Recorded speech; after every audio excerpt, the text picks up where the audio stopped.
respiration. Uh, when we burn a fuel, it utilizes oxygen and yard energy in the form of light and heat, etc. In this burning process, oxygen is used to break the carbon-hydrogen bond present in the fuel molecule. Generally हमारी general observation है जब भी कोई fuel की burning होती है, से for example gas या कोई लकड़ी जल रही हो या पेट्रोल को आग जब लगती है, तो इसके लिए बर्निंग के प्रोसेस के लिए हमें ऑक्सीजन की ज़रूरत होती है. उसके बगैर बर्निंग नहीं होती. अगर ऑक्सीजन बंद कर दी जाए तो जलने का अमल ख़त्म हो जाता है, आग रुक बंद हो जाती है. तो ऑक्सीजन यूटिलाइज जो हो रही होती है उसका वो क्या कर रही होती है, एक्चुअली वो ऑक्सीजन जो है वो इस्तेमाल हो होती है उस फ्यूल के हाइड्रोजन कार्बन बॉन्ड को ब्रेक डाउन करती है, ठीक है, और ऑक्सीडेशन रिडक्शन का प्रोसेस होता है.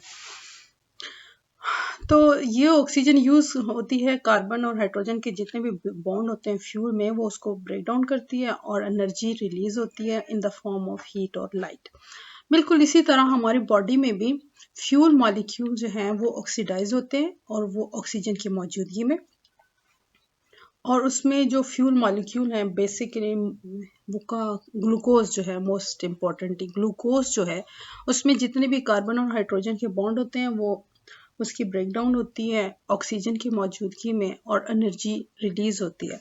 अब ये जो बर्निंग का प्रोसेस होता है जिसमें फ्यूल बर्न होता है उसमें जो एनर्जी रिलीज होती है वो हीट एंड लाइट की फॉर्म में होती है. लेकिन जो हमारी बॉडी के अंदर जो सेल्स हैं उसमें जब ग्लूकोज मॉलिक्यूल की ब्रेकडाउन होती है, ग्लूकोज मॉलिक्यूल के अंदर मौजूद कार्बन और हाइड्रोजन बॉन्ड्स की ब्रेकडाउन होती है, तो जो एनर्जी रिलीज होती है वो एक और मॉलिक्यूल की फॉर्म में रिलीज होती है और उस मॉलिक्यूल को हम एटीपी कहते हैं. इसको करेंसी ऑफ एनर्जी भी कहते हैं विद इन सेल. और ये एटीपी मॉलिक्यूल जब भी सेल में कहीं एनर्जी की ज़रूरत होती है तो एटीपी मॉलिक्यूल वो एनर्जी प्रोवाइड करता है. तो cellular energy yielding process is called cellular respiration. Cellular respiration वो रेस्पिरेशन का प्रोसेस जो सेल के अंदर हो रहा है, और सेल के अंदर कैसे हो रहा है कि ग्लूकोज मॉलिक्यूल या कोई भी कॉम्प्लेक्स मॉलिक्यूल, ग्लूकोज के अलावा भी कुछ मॉलिक्यूल्स हैं, उनकी ब्रेकडाउन होती है, उसमें कार्बन और हाइड्रोजन बॉन्ड की ब्रेकडाउन होती है और एनर्जी रिलीज होती है और वो एनर्जी एटीपी के फॉर्म में होती है. इस दो पहले फर्स्ट 2 पैराग्राफ्स में सेलुलर रेस्पिरेशन को कंपेयर किया गया है बर्निंग के फ्यूल के बर्निंग के प्रोसेस से, और बताया गया है कि जिस तरह हमारी जनरल ऑब्जर्वेशन में फ्यूल बर्निंग से एनर्जी रिलीज होती है in the form of heat and light, इसी तरह हमारे सेल के अंदर भी जो फ्यूल है उसकी ब्रेकडाउन होती है ऑक्सीजन की मौजूदगी में, और वो सेलुलर रेस्पिरेशन का प्रोसेस कहलाता है जिसमें एनर्जी एटीपी के फॉर्म में प्रोड्यूस होती है.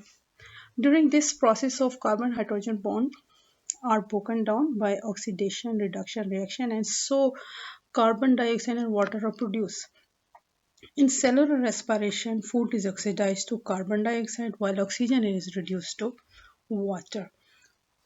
ये जो मैंने आपको बताया कि जो सेलुलर रेस्पिरेशन होती है उसमें जो फ्यूल मॉलिक्यूल है कार्बन कार्बोहाइड्रेट मॉलिक्यूल जैसे ग्लूकोज, उसकी ऑक्सीडेशन और रिडक्शन रिएक्शन उस पर होता है, और ऑक्सीजन जो है वो कन्वर्ट होती है वाटर मॉलिक्यूल में, और जो फूड मॉलिक्यूल है वो ऑक्सीडाइज हो जाता है कार्बन डाइऑक्साइड में. इस तरह ऑक्सीडेशन रिडक्शन रिएक्शन ये आप लोग केमिस्ट्री में पढ़ेंगे, एक मॉलिक्यूल ऑक्सीडाइज हो रहा है दूसरा रिड्यूस हो रहा होता है, इसलिए इसको ऑक्सीडेशन रिडक्शन रिएक्शन कहते हैं. ऑक्सीडेशन में एडिशन ऑफ ऑक्सीजन होती है, रिडक्शन में रिमूवल ऑफ हाइड्रोजन होती है. इस तरह ये 2-3 स्टेप्स होते हैं. तो ये क्योंकि इसमें इस प्रोसेस में ऑक्सीडेशन रिडक्शन रिएक्शन इन्वॉल्व है और carbon dioxide and water produce हो रहे हैं, तो इसलिए ये जो सेलुलर रेस्पिरेशन है इसमें फूड जो है वो ऑक्सीडाइज हो रहा है to carbon dioxide and oxygen जो है वो रिड्यूस हो रही है वाटर मॉलिक्यूल. ये थोड़ा सा बैकग्राउंड है रेस्पिरेशन का कि रेस्पिरेशन है क्या चीज़, इसमें होता क्या है, और ये इसका एक कंपेरेबल प्रोसेस जो है वो बर्निंग का प्रोसेस है जो जिसमें फ्यूल बर्न होती है. अब जो रेस्पिरेशन है, जो सेलुलर रेस्पिरेशन है, ये दो तरह की होती है, it's two types, aerobic respiration और एनारोबिक रेस्पिरेशन। इसकी डिवीजन इस बेस पे की गई है कि एक रेस्पिरेशन वो होती है जिसमें ऑक्सीजन की ज़रूरत नहीं होती, बगैर ऑक्सीजन के रेस्पिरेशन हो सकती है, और दूसरी रेस्पिरेशन जो एरोबिक रेस्पिरेशन है उसमें ऑक्सीजन की प्रेजेंस ज़रूरी है। The most common fuel used by the cell to get energy by cellular respiration is glucose.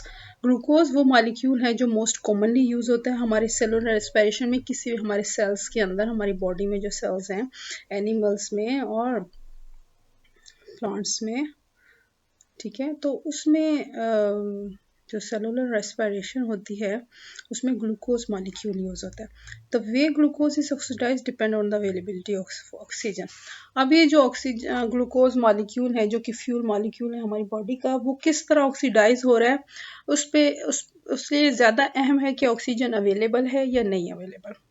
तो सेलुलर रेस्पिरेशन दो तरह की होगी, अगर ऑक्सीजन अवेलेबल होगी तो वो एरोबिक रेस्पिरेशन होगी, और अगर ऑक्सीजन अवेलेबल नहीं है तो वो एनारोबिक रेस्पिरेशन होगी।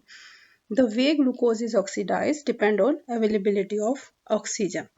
Cellular respiration occurring in the presence of oxygen is called anaerobic respiration, while the other that occur in the absence of oxygen is called anaerobic respiration.